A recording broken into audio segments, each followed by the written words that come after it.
Hi, everybody. Lauren and Blaine here. Welcome back to another edition of Energy Works. And really excited to talk about this topic today. It's very near and dear to my heart. And it's about giving back. It's about giving back to your community, to the world. So I want to just share a little story. Some of you know this because you've participated in this, and I thank you already. A couple years ago now, it was, just 2 years ago now, coming up on this Thanksgiving. So this podcast is coming out sort of during the holiday season, and we're filming it just a little bit before Thanksgiving. So just about 2 years ago, I was visiting my neighbor who lives across the street, and I've known him for many, many years. And he's had some health issues and gone through those, and then some have lingered. And he's really good friends with my husband. And he literally lives across the street. So we visit him on occasion and, out walking Louie, and we'll just stop by and see how he's doing and say hello. And we stopped by and asked how he was doing and said hello. And he said he's kind of not doing so well. And he sort of did his hand metza like that. And I was like, oh, okay. And then he and my husband started talking about the stuff that they talk about, sports and skiing and all the people that they know. And I came back to him and I said, well, can you tell me a little bit more? What do you mean by that? What do you mean you're not, what does that metza mean? That okay. And he went on to explain, because I asked that question, because I dug a little bit, because I wasn't just like, okay, well, that's great. Now they're talking about skiing and then we're going to go home and make dinner. I dug. I asked him that question because I heard something and I felt something. And so I asked him, what do you mean? What's going on? And he shared with us that things were really tough and financially, and he was barely making ends meet. And I said, are you eating enough? And he said, sometimes. And I just cratered inside when I heard this beautiful soul who I'd known for so long and is the sweetest person. If you've met him, And so I went home and I just thought about this, like, what could I do? Like, yes, I could bring him some food. So I did. And I brought him some dinner. And I asked him, I said, hey, Gary, would you ever consider letting me start a GoFundMe campaign? He didn't even know what that was. He just turned 70, maybe 7, something like that. So, super not up on the tech stuff, and even what he does tech, he's not like, scrolling social media and all that kind of thing. So he just didn't really know what it was, and I explained it to him, and he said, do you think anybody would donate? And I said, well, let's see. Let's just see. So I went home that night and I wrote up a story and I brought it to him the next day to edit and review, and he had a couple edits and I put it up, and we were blown away by the response from the community. Most people hadn't known how bad things were for him. And everyone has had an experience with Gary that is phenomenal and amazing and loving and kind and generous and open and fun, because that is who he is. It's not like sometimes people say, oh, this guy's a really great guy. He's got a lot of friends. But like Gary just goes beyond that. I don't really know how to explain enough about how amazing he is as a human and how many people's lives he's touched. And in like really deep ways, like deep wisdom, deep Socratean wisdom. Like he really, my husband has shared some life-saving wisdom that he got from Gary because he used to work with him when he was a young kid in high school and right after high school out of college. And he was working with Gary on the mountain. And so I was really just blown away by the support of the community. And then we had this big party and everybody showed up and we did a raffle and we raised a lot of money. We actually raised enough money to have a well installed. So Gary lives totally off grid, but he didn't even have water. And so he would go into town and haul water. But because of his surgeries and his health issues, he doesn't move very well, has really difficulty walking and getting around. And yet you'd see him kind of walking with his walker and going and hauling water. So we got water. We got a bunch of construction people to come and help build a ramp and help just kind of support and show a lot of love. Like the party was absolutely amazing. People, it was like a reunion tour. It was just so incredible. So many people were out there, and it was really beautiful. And we had a really wonderful time. And then the party was over. And so here's where the podcast begins, right? Because the party was over and we did this thing and we raised this money, and Gary's still there. He lives across the street and he lives off grid and in a little cabin that he built. And he still struggles financially because he can't go back to work and he is living off of his Social Security, and life is still difficult and challenging. And so it really made me understand, it's like we have this impulse to give and we want to give. And the whole coming together of the community to support him was such a beautiful, potent thing. And then we all go back to our lives, which are full and busy, and we have our own challenges and our own needs that need to get met. And we can't take care of everything and everybody in the world. And so what do we do? And I don't have an answer for that, for the world, right? I only have an answer for myself for that. But it really, I think it's so important that we take a look around us at our community and that we do ask the difficult questions. Because if I had never asked that question to Gary, I never would have known the circumstances that he was in. And then, 2 years on now, I need to ask that question again of myself.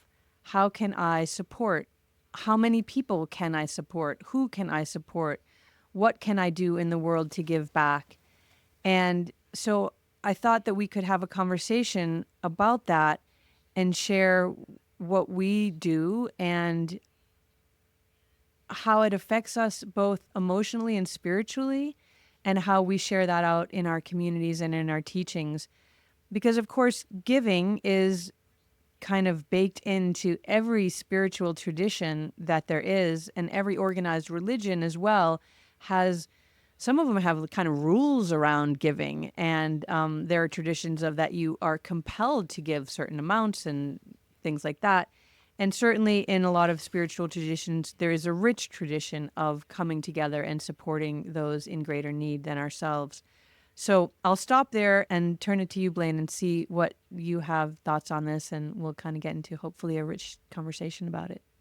Yeah, Lauren, thank you for sharing that story about Gary. I remember when all of this happened and we were promoting the GoFundMe link, and you raised a lot of money. I feel like that you kind of sped over that part. I mean, it was a very significant amount of, I mean, it was not to take a 5 element tangent, but Lauren is primary wood. We're all everything, but Lauren is primary wood. And that was such an excellent display of wood in right action, right? Like Lauren's like, there's a problem here. What right action can I take? And wasting no time, just getting it all done really fast and raising a ton of Wait, money. can I It's jump in? really Can I interrupt inspirational. you on that? Because I appreciate Yeah. what you're saying there, and I kind of very specifically chose not to say how much money we had raised, because in my dream world of that solution, we would have been one of those GoFundMe campaigns that raised like millions of dollars, and Gary never had to worry or struggle again. And that's not what happened. And so we did raise a chunk of money, but he still has to live, and it wasn't enough money to make it that he could live comfortably and easily forever. And so it did really come back to me to think of like, well, not that it wasn't of value, but how do we sustain? How do we sustain? Because one big bump is not sustenance. Thank you. Yeah. Right. And a lot is subjective, obviously. Yeah. I was impressed. I thought it was an impressive amount of money for how quickly you riled, like kind of brought the troops together and made something happen. And it is a testament to wood, right? I mean, it's just like get or done energy. Like something needs to happen. I'm going to be the one to do it. I'm doing it right now. I'm not doing it tomorrow. Like I'm doing it right now. And which I do think feeds into this theme a little bit of taking action when you see that you can. And I think for me, that hasn't been my strongest point. And recently, so we at Energy Medicine Yoga, we have a online platform where we teach yoga classes online. We teach 3 classes a week, and there's a little community baked into that. And sometimes it's for sale and sometimes it's not. And so if you want to know when it's for sale, make sure that you're on our website. I just don't want to leave a loose string there. Go to the website, energymedicineyoga.net. And if you scroll to the bottom, you can sign up for our newsletter, and then you'll see what's up with us, but also know when our community opens. But we do these community questions, and one of them recently was something along the lines of, what have you done recently that you're most proud of, or what are you proud of that other people don't necessarily see in you, or it was something like that.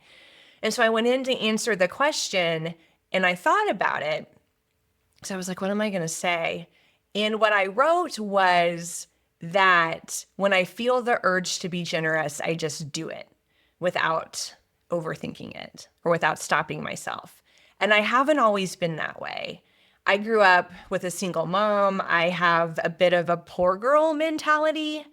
And so my tendency, more often than I'd like to admit, is a little more to hoard than to give. I mean, not in like, my house, or but just like, in money in the bank, or, something like that. I've made a lot of my own money, blah, blah, blah, blah, blah. It is a character defect that I have that I try to work on. And so I made a promise to myself maybe about a year ago. If I feel the urge, the homeless person outside the grocery store, if I feel the urge to like give them money, just do it. And not like overthink it or stop myself or anything like that, but to just allow myself to feel those urges. And it never feels bad. It never feels bad when you did that. I'm getting ready to tell a story about my teacher in India. Something he says, I feel like there needs to be Energy Works bingo cards. When is Lauren or Blaine going to say to put your hand on your forehead and in your sternal notch? When is Blaine going to bring up her teacher in India? You can have a card. I love it. But one of the things he says often is, if you want something, give all you have of that away. Whatever you want, give all of it away. Whatever you have, give it away, give it away, give it away. He's always saying, give away, give away, give away, give away. And if you want love, give away love. If you want friends, go introduce your friends to other people so that they can have more friends, right? Like whatever you have, give away. And I've been really trying to embody that more than is in my wiring. So to answer your question, Lauren, that's really what was coming to mind for me as you were talking about this story. I love that. I love that. I was just about to go into give it away, give it away, give it away now, because when I answered that question, you went like high spiritual. I just went like, I am actually a great, I riff rap on my own all the time. I'm not going to do it here. I'm not ever going to do it for all of you, but I do that little rap stuff to myself about everything. Like it's part of that wiring that I sing all the time, and often that singing devolves into rapping. And that was my thing that I don't share with anybody that I'm proud of. Because when I hear some of my raps, I'm like, dang, girl, that's good. That's Eminem level, But to your point about giving things away, that is something else that I do frequently and try to do more and more and more of. So I have this kind of rule with myself. If I get something new, I need to give something away. So that's usually a rule for clothing or shoes, right? If I get, every once in a while, and I'm not a real shopper. I'm not a real acquisitive person, but I do need clothes. And so when I get new clothes, I'll give clothes away, and I bring them some of them are very lovely clothes, very nice clothes, and I don't ever bring them to the secondhand, the place where consignment stores where I'll make some money off of it. I just bring them to the Seroptimist so that they can make the money off it, even if they're like, whatever, high end clothes or whatever that I somehow acquired. um, so I do that. I do that giving away thing a lot, but I also have started to think about that idea in a different way because I recognize how blessed I am, how gifted I am. And I don't mean gifted and I have a lot of talents, although I do. I'll never deny that. I do have a lot of talents, but I mean gifted by the universe in terms of the financial security that I have and the abundance that I have. And so when I look around and see things that I feel like I'm lacking, like my house is really small and I'd really like to live in a bigger house. And that would require a massive amount of financial security that I actually don't have at that level. But then I think, do I really need that? Do I need another sweater? Do I need another yoga pants? Do I need another pair of clogs? Sometimes the answer is yes, and I will not deny that to myself. But sometimes the answer is, well, if you look behind that pile of sweaters, you have another pile of sweaters right there. So even though this sweater that you just saw in the shop is so cute, do you actually need that? No, I don't. So do you have the money to buy that? Yes, I do. Well, could you do something else with that money that might have a bigger effect in the world than you having a new sweater? Yes, I can. And so I've started to sort of really try to put my money where my ethical concern of the world is. And that is that there are a lot of people that are in greater need than I am. And that I do have means beyond what my needs are. And I'll say this as well because I feel like I heard something different from you. For me, it's really easy to give money. I work hard for it and it's easy to give it away. Like I go to a restaurant, I pay for a meal, I'm just giving them money for something that's going to be disappeared really quickly. It's just easy. I put it in that, like, it's just easy to give money away.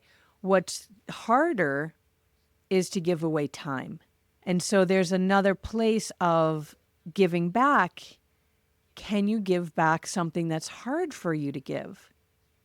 I can write a check and it's no skin off my teeth. It's nothing. It doesn't have any effect in my life.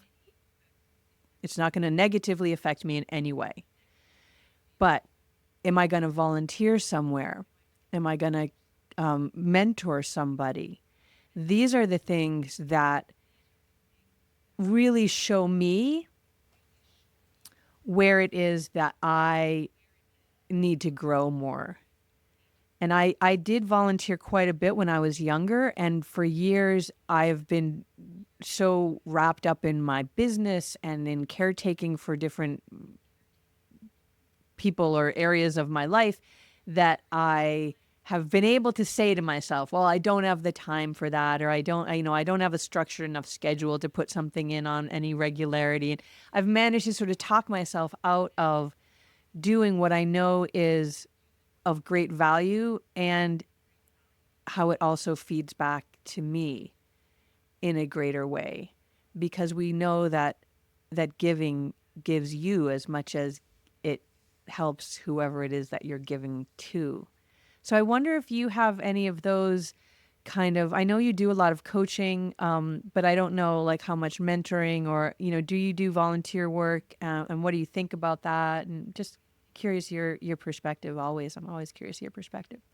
Yeah, yeah. It is much easier for me to give away my time than my money. I will. So we're. Interesting. I think we're definitely opposite in that respect. So I'm an animal activist, and so that is where working with farmed animal sanctuaries and humane societies. I run a group in Boulder called Boulder Vegan Lady Boss. And we actually have recently worked on getting signatures for a ballot measure. there's so I would just say in the animal I feel like the animals, well, they are voiceless. They can't speak for themselves. And so I do use my voice and my time and my energy to protect them because they cannot do it for themselves. And so that is my lane. And it is I've thought about this a lot because I've received I mean, criticism isn't the word, but I mean, I think sometimes people are, I don't know, pick a fight is strong language, but maybe sometimes want to like pick around my edges a little bit and be like, okay, Blaine, you know, that's great. You do so much for animals, but what are you doing for battered women? And I'm like, nothing. Why don't you tell me what you're doing for battered women? Because like I think having a lane, right? Because we can also, and I said battered women because I do have a friend who does a lot with battered women, but Blaine, what are you doing for people? What are you, for that sort of thing? And I'm like, we're children, or pick your thing. Like that's not my lane. And I think so I do I'm boundary girl. And so I do, I do really think that instead of feeling guilty, like, well, I'm doing this, but I'm not doing this, and I'm not doing this, and I'm not doing this, like, because none of us can do all of the things.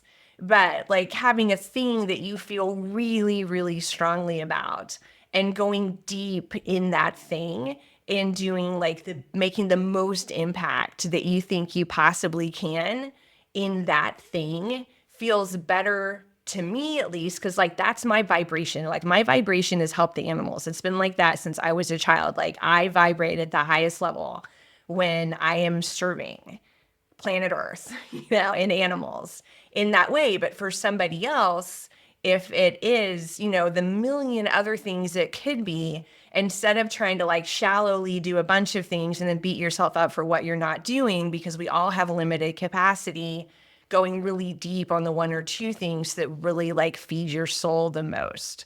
And so that's my thing. I love that. That's so wise. Because I do feel like there's this idea that there's so much need out there that it can just feel overwhelming. And then you just don't do anything but just get depressed because the world is like, going to hell in a handbasket. And, you know, the reason to give isn't so that you feel good, but that is one of the side effects of giving is that you do feel really good.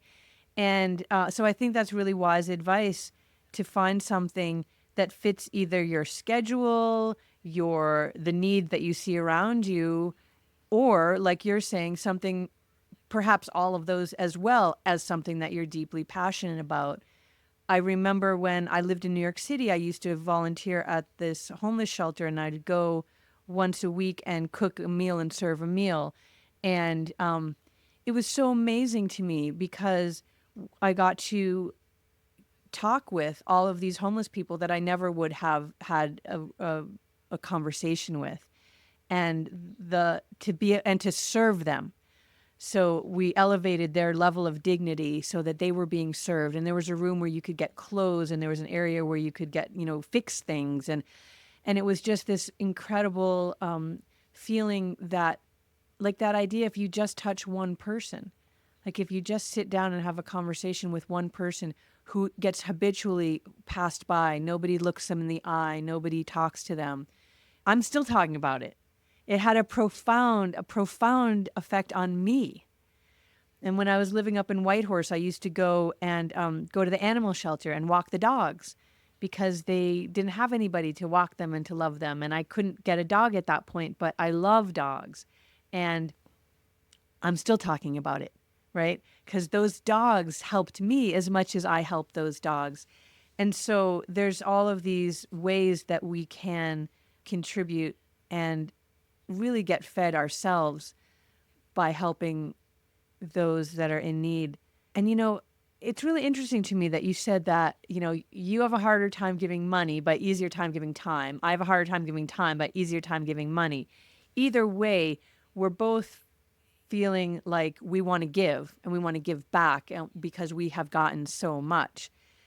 And I think it's a really important and valuable thing to talk about because there's this idea there can be this idea that we have to just take care of ourselves. We got to get what's ours. And that's the most important thing. And we got to take care of our own, which is like me and my family. And that's it. And that is a really limiting perspective. And it leads to a kind of insular sense that starts to infect, I'm going to use that word, your worldview, that you're all alone here. And if you don't take care of yourself, then you're going to be, cast out into the wild. And if instead we all thought that we were okay and we had enough to share, then the whole world would be a remarkably different place. Yes, it would. Right? Yes, it would. And the research is, I mean, I haven't read the research recently, but so I'm gonna talk at the higher level because I'm not gonna quote any studies or anything, but I think we've all read the research that shows that that's what makes us happy is when we're helping other people. That, we're trying to get out of a funk or out of depression or out of the dark cloud or whatever it is, like go help somebody else, go be of service, serve, like who can you serve, be of service. And that is what lifts your heart, raises your vibration, brings you joy, what we're most wired to do, right? Like serve others. Yeah, 100%. And, I have this thought, and I'm going to ask you because you said you used the word hoarding with your money. And I know how hard you have worked in your life, and you've shared with us and our listeners some of the compulsions that you've had to work so hard to get to the level that you are right now and the financial security that you 100% have done for yourself. And I often think about really wealthy people, like, stupid money, right? And I just wonder why they don't give more of it away. Because I wonder, like, you can only sleep in one bed at a time. You can only eat one, even if it's the Kobe beef that's like $20,000 a steak, right? You can only eat one of those at a time. And so, how much is enough for you to feel like you're satiated with your wealth, whatever that, whether it's money or, whatever, how much is enough that then you want to take the rest and share. And I know that there's built in a fear of like someone's going to take it.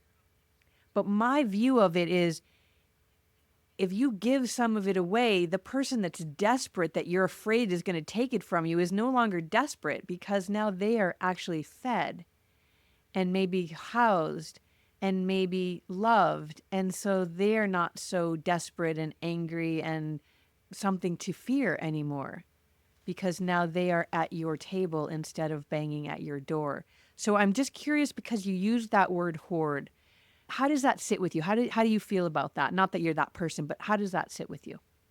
Yeah, no, I think you're right. I mean, by hoard, I meant hold on to, if I'm like, given the choice, like in the moment, like my little tendency, right? Like my first kind of tendency is like, I think some of it is that, save it for, that you don't know what's going to happen, have, all of the messaging that we're given. I mean, a lot of it is from like the Great Depression, right? Like we're not that far from the Great Depression and the Great Depression mentality. And you can lose everything overnight and have enough like security because if that happens again, like you could lose, and there was just like so much. I mean, that's in our lineage. I mean, that's, many of us, like that kind of loss is in the trauma, DNA that has come through besides all of the financial planning and then, all of the, and how much you need for to have saved for retirement and, just like all these like messages that we get like showered on us and then feeling like we don't have enough because there's, commercials, you have to have this much saved. And if you're not, you're in the bottom 20%, and whatever. And so I do think that there's a lot of programming that me and probably a lot of others have. You clearly don't. But that a lot of others have like this. And so, I mean, I think that's my journey. That's why I made this commitment myself, that if I feel the urge to be generous, to do it, to try to feed myself more of the joy of serving people, so it starts to override the programming. Mm, I like that. I like that. Because I think that programming is the fear programming, and it's like whatever, it's a fractal expansion, like whatever, if you have 1 million, well, I need 1,000,005 then I'll be relaxed. And if you have 100 million, you're like, well, I need 1 billion and then I'll be relaxed. If you have 10 billion, you're like, if I just had 20 billion, then I would feel like okay in my world, right? And it's interesting when you talked about like the depression, we could lose everything in a moment and all. That's very yogic, right? Of like, if everything is stripped away from you tomorrow, who are you? Are you the same person with the same values? Or are you only, a product of your house or your bank account, or, and so that's fascinating. And of course, there's been many books and movies and, about just that. I think of now I'm not going to think of the name of it. It's a film. It just came out a couple years ago. The name is what you call this wrinkle between your eyebrows. It's like it has a name. It's like the cavern of despair or something. Literally, I mean, that is a thing. It's that, I'm not saying it right, so somebody's going to drop in the show notes and we'll figure it. I have a really big one. I have a big cavern of despair. Someone's going to drop in the notes what that's called, or I'll look it up after. But that's the name of the movie, and it takes place on this elite yacht where like multimillionaires go, and the yacht gets there's a storm, and then there's, what are the people that go on boats and steal the boats? Pirates come on, and then they're shipwrecked, and it's just this whole crazy story. And at the end of it, or not at the end, but like the bulk of the movie is what happens when you're shipwrecked on this island. And the woman who was the head of housekeeping is the only one who knows how to actually do anything practical, how to get food on this desert island, how to make fire. She's the only one who knows anything. And the multimillionaire is just like totally lost because all that he had was his money. And he didn't, and whatever, intelligence that got him to get that kind of money. And we can talk about if, if that's intelligence or rigged system, all of that is, part of it. But in any case, it was just so fascinating how when you're stripped of everything, what happens. And at the end of the day, the woman who was the head of housekeeping, she didn't want it to go back to the world as we know it, because in the world as we know it, she's not valued. She is a servant. Mm-hmm. She is to clean up the throw up of the rich people on the boat when they get seasick. And she's not valued as anything beyond that. And in the world of, really, if push comes to shove, she had a way higher status in that world because of her skill set and what she could actually do, who she actually was, as opposed to what she actually owned. I don't know what, we've got really far away from our topic here, but I'm going to try to rope it back towards our topic, which is, it's not really actually so far, because I think about this a lot. I think about, what would happen in the world if we had some kind of event like, a solar flare that like took out all the internets or whatever, and we don't have any of this communication, and then shipping stops, and there's no trucks bringing you your food, and then what happens then? And I know that there's preppers and all this, what's going to happen is, who's going to survive are those who come into community and share. That's who's going to survive. If you're super rich and you've got your bunker, at some point the bunker food is going to run out too. And if you don't know how to plant a garden, then that's it. If you don't know how to clean your water through charcoal that you've made in your fire, which I learned studying with Tom Brown Jr., then you're not going to have clean water. Like, the ones who are going to survive are the ones who come together in community. And to flash back from that kind of end of the world crazy thought experiment to right now, today, I still believe that same thing is true. Because if we look at studies, we see that the higher your wealth value goes does not equate with your happiness level at all. There's actually no Hmm. correlation between your pocketbook and your mental well being. And those who are the Hmm. happiest are the ones who live in community, who share, who are open hearted, who would give you the shirt off of their back if you were cold and in need. They are the ones who are happier. And so, really, the question is, it's not this binary, but I'll just throw it out there. It's like, do you want to be rich or do you want to be happy? They're not mutually exclusive, but for this thought experiment, it's interesting to just sort of contemplate that. When you're on your deathbed, do you want to say, woohoo, I still got 2 billion in the bank, everybody? I'm dead, right? Like, so what? Or when you're on your deathbed, do you want to say, I've had such a joyful life. I had some sorrows, we all do, but I'm so joyful of how I've lived my life and how I've served and how I've been served. I'm just joyful. And then I'm dead. For me personally, I'd rather be happy and take that into whatever the next incarnation is. I'm with you. All right, so we've solved the problem, everybody. So here's the directive. Here's the homework. Go give. Go volunteer somewhere, give some money, give some time, look around your community, find a place of need, look at your own skill set and find what you have to offer. It doesn't have to be money. It doesn't have to be time. It could be anything. What is your gift that you have? You could be a great knitter, knit a sweater for somebody that's in need. Like, there's so many things that you can do. So there's the homework. Find a way to give back to your community. And just because we started this whole thing with this conversation about Gary and the GoFundMe, we're going to put the link for Gary's GoFundMe campaign in the show notes here.